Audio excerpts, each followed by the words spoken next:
While some online bullion dealers continue to charge $4 over spot for US Mint Silver Eagles, SD Bullion is selling 2016 Silver Eagles for just $2.29 over spot for any quantity. Again, that's just $2.29 over spot for any quantity. If you haven't joined over 25,000 new customers by making the switch to SD Bullion, what are you waiting for? You could save hundreds or even thousands of dollars on your next order. SD Bullion, the lowest prices, period.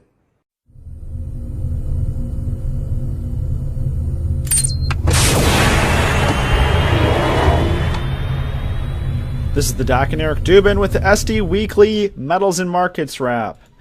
Well, Eric, it's been a huge week for the metals, and the bankers tried to take gold and silver down this morning. A big raid on the jobs report, both gold and silver. Silver was hammered all the way down below 1920. Gold was it was pretty clear that their intents were to trigger the stops below 1350. Once that happened, gold plunged all the way to 1335. But by the dip, traders did, and both gold and silver recovered all of their smash losses pretty much an hour. And then after a little bit of a sideways trade here, have really the whole rest of the COMEX session and throughout Globex trading here this afternoon, gold and silver have continued to climb. Silver trading in the Globex session here at its highs, closing in on 2030. Gold in the Globex session is trading back above the Brexit high of 1363. I have a last of about 1366 here. So very impressive trading here, not only for the week and all the big strong moves we had, but it's how you close the week that matters, and very impressive trading here for gold and silver to close the week. Yeah, so much for the summer doldrums. Goodbye and good riddance. What's really amazing about the stock market this week, and today in particular, you see this big jump up after the employment report numbers, which, though I haven't dived into very deeply yet, I can tell already that it's just really suspect. We'll get to that in a moment. But what's really interesting is that, we probably have a bit of unwinding of yen carry trade and the flight to safety move going into the yen versus assets that are, dollar-based and European-based more so, being sold, equities, and the unwinding of the carry trade that helped fund the purchases of those equities. And all the while, you have this kind of head-scratcher where, the S&P 500 today is making a new all-time high, and at the same time you have gold moving up and the yen going up because of this unwind of the yen carry trade as part of the overall process of fear unwind in the marketplace. Oil is crapped out today as well. You would expect that to go up based on assumptions of economic activity improving, but again, the unemployment numbers are just bogus. And here we are looking at the S&P 500 making new highs today. And earlier I had expected the S&P 500 to more clearly be rolling over by now, and this goes back all the way to the conversations you and I were having in the fourth quarter of 2014, and we have seen the S&P 500 roll over, and it has done a couple of fear spike downward spasms. We had it in 2015 with the whole Shemitah period in the fall, and China also doing their surprise devaluation and setting off fireworks within the FX markets, translating into a huge volatility across the board. But and then we had December. I think it was December 16th, if memory serves, when the Fed did their one token rate cut, and then for the next 2 months, people were foaming at the mouth and frothing with fear about how the whole normalization process of interest rates was going to happen.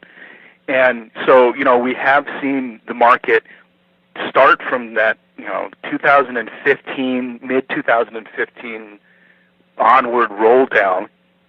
And here we are again, where, the official sector, frankly, I think the majority, or at least a portion of what's going on today in terms of stocks is really just central bank buying. We can't prove it, but what else makes sense when we look at markets that have all these internal contradictions? So I mean, it's a fascinating day to be looking at market dynamics, because we see a lot of average investors over the last couple of months having sold out of mutual funds, and the mutual fund withdrawal data has been hitting an accelerated clip. And then here we are, the stock market's still going back up. And I think we know why it's going back up. It's because the powers that be are juicing the markets. This is monetary expansion impacting the reflation of financial assets in the equities market. But at the same time, the far larger, bigger bond markets are telling the true story of what real-world capital, not fantasy capital at the hands and the beck and call of central bankers, are in fact expressing in the marketplace. We can see it today. Ultimately, it's going to be a lot more of an impetus for people to wake up and start seeing the unfolding gold bull market before us, with negative interest rates increasingly becoming the norm, with Holland joining the club today for their 10-year bond. It's just going to be an evolving understanding amongst the conventional financial world that the Fed and all the other central bankers do not have their backs, and that we're in the process of an end game. We're going to accelerate as well too, and see a period of punctuated downside movements as more of this understanding seeps into the consciousness of global financial managers who are still largely still in denial. But contradictory moves in markets like what we see today are very telling, and I think that though we can't ferret out exactly 100% of what's going on, I think the rough contours of what I'm pointing out does speak to general themes of central bankers supporting the market, most participants in the conventional 95% of monies managed in the West believing that the central banks still have their back, but that's in the process of falling apart. That's why we're seeing the gold market do what it does. In the short term, today's trading action is reminiscent of how gold and silver closed out the week last week, Eric. It almost seems like we're having the same conversation, and I'm sure the listeners are very familiar with what happened on Sunday night once China came online. So what's your take here? Are we setting up for the same type of gap to the upside? Markets reopen on Sunday. I mean, gold right here closing at the highs, certainly would have to think a challenge of 1,400 is imminent. And if silver can get back above 2050, I would have to think it's going to move to 22 fairly quickly. Yeah, since silver had its consolidation over the last week and a half or so, and once it got over 20, it was attacked pretty viciously. And now that we are regaining that and doing it in a very large outside reversal pattern, I mean, it's like you said, we've seen a number of these in the last couple of weeks, and I don't think it's a foregone conclusion that we'll see an upside spike on Sunday or whatever. But next week is definitely going to, when we record next week this time, we're going to see a lot higher prices, and I believe that silver 22 is definitely in the short term offing. I mean, it may be tested next week. It's hard to tell. I frankly can't tell. Sometimes it's easier for me to be able to tell short-term moves in terms of exact price targeting and get reasonable probabilities of those kind of outcomes, maybe 80% or better. And that's pretty good for being able to target markets on a short-term basis. But I don't think I can see, not plugged in enough today, frankly, to be able to tell what's going to happen on Sunday, Monday. But as far as the slightly longer term of the entire week, this momentum is going to signal to everyone and their dog that's paying attention this weekend that the gold bull market and the whole geopolitical underpinnings as well as the global financial underpinnings all point towards much, much higher gold prices. And, the powers that be, the media, et cetera, is all going to be trying to poo-poo what's going on. But more and more people are waking up, and that's the bottom line. Let's talk a little bit about the wholesale market and what we're seeing. I just took a look at the U.S. Mint sales numbers for the week, and I was rather shocked to see that the U.S. Mint is only reporting 250,000 Silver Eagle coins sold for the week. And granted, they were shut down on Monday for the 4th. So their capacity for the week would have been about 750,000 coins, but effectively the Mint is reporting that they only sold about a third of their allocation production for the week, and on a week when we saw absolutely explosive demand at SD Bullion. I mean, we had by far the highest one-week sales in our history. I mean, we had just to SD Bullion, we sold probably well over 100,000 of those coins.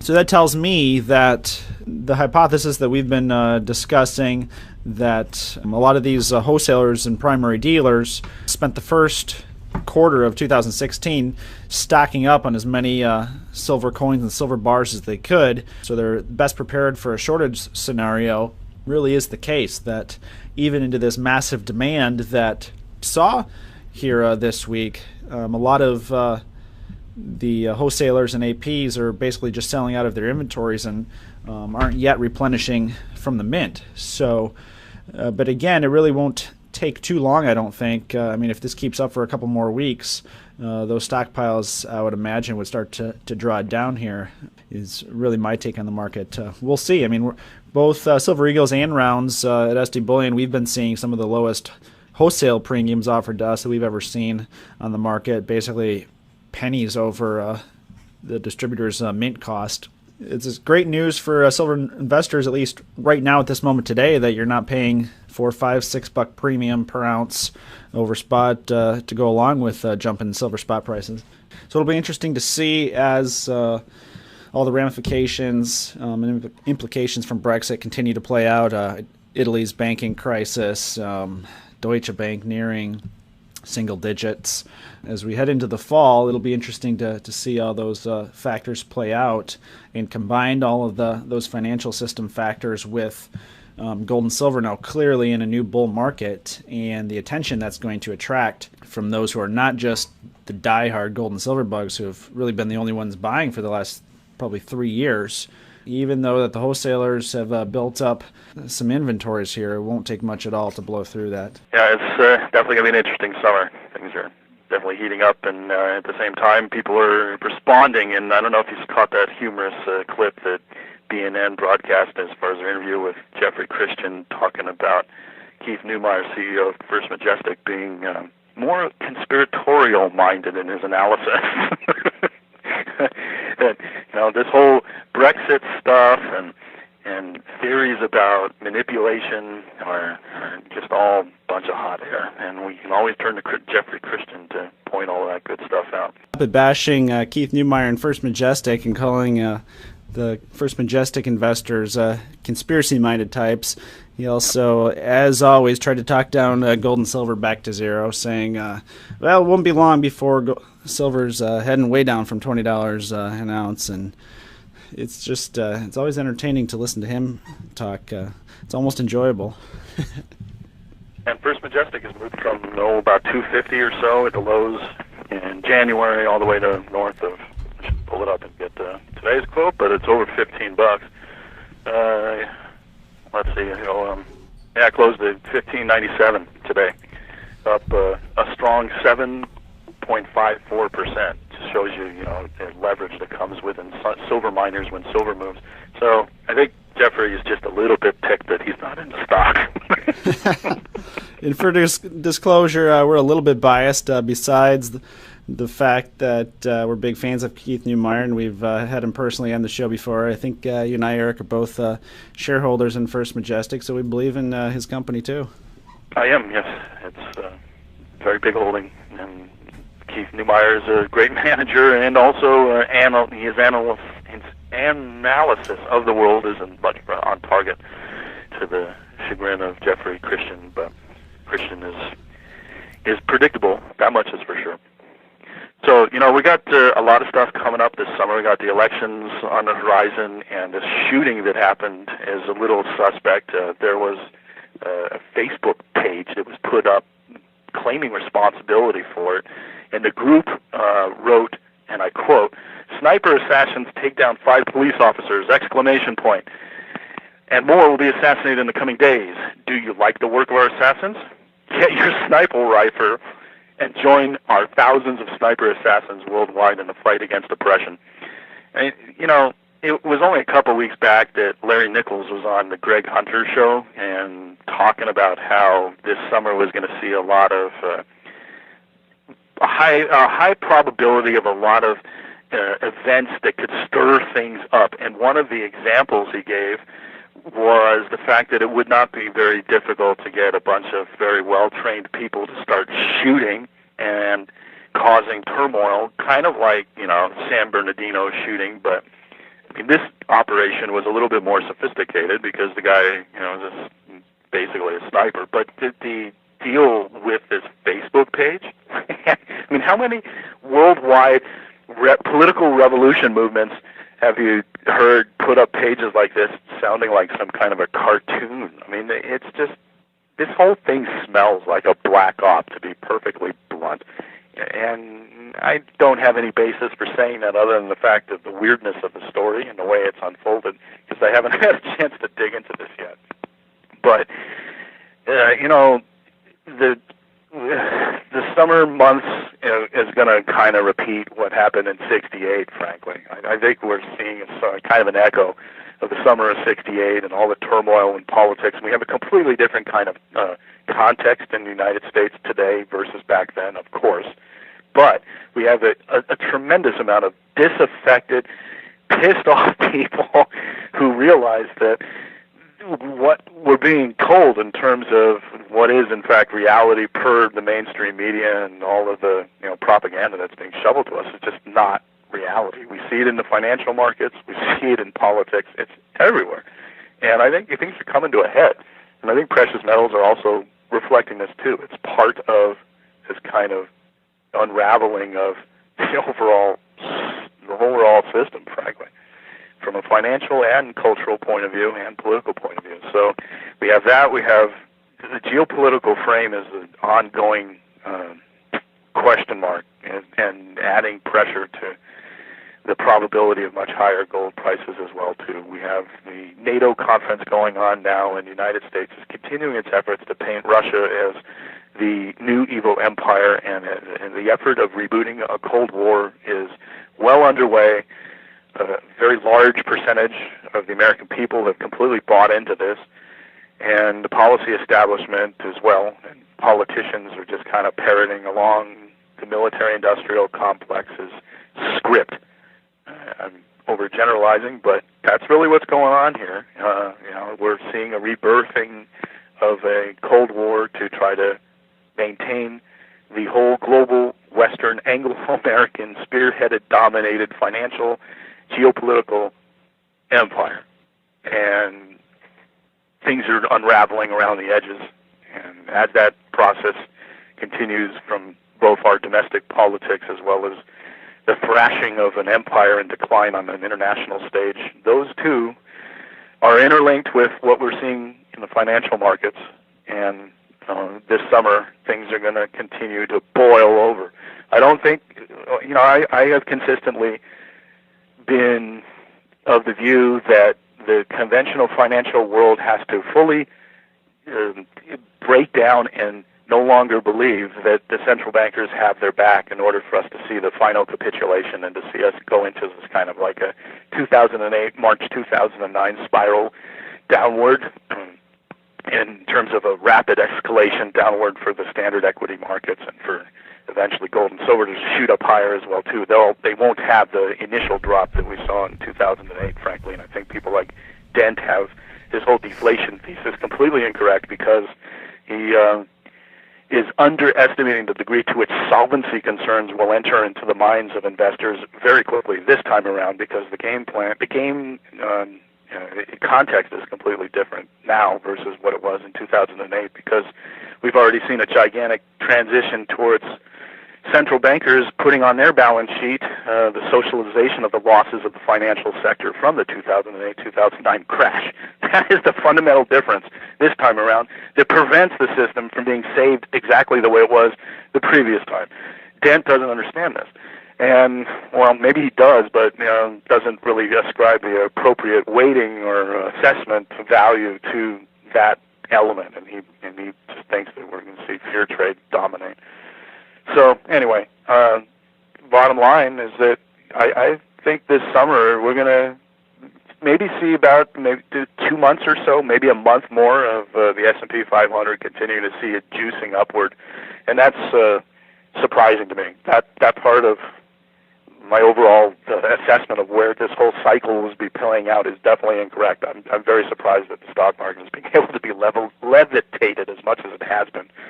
But other than that, I think we're going to see, this summer continue with a lot higher prices in gold. And earlier this year, we were talking 1,500 being eminently doable by December, and that now actually looks conservative. And doable by August to me. Yeah, it's definitely doable. And taking out the old highs even this year is definitely doable. Although it probably will, spill over into 2017 for that. Gold getting over 2,000 and silver over 50. All right, maybe we should just keep the rant going, Eric. Silver was melting up while you talked here. We're closing in on 2035.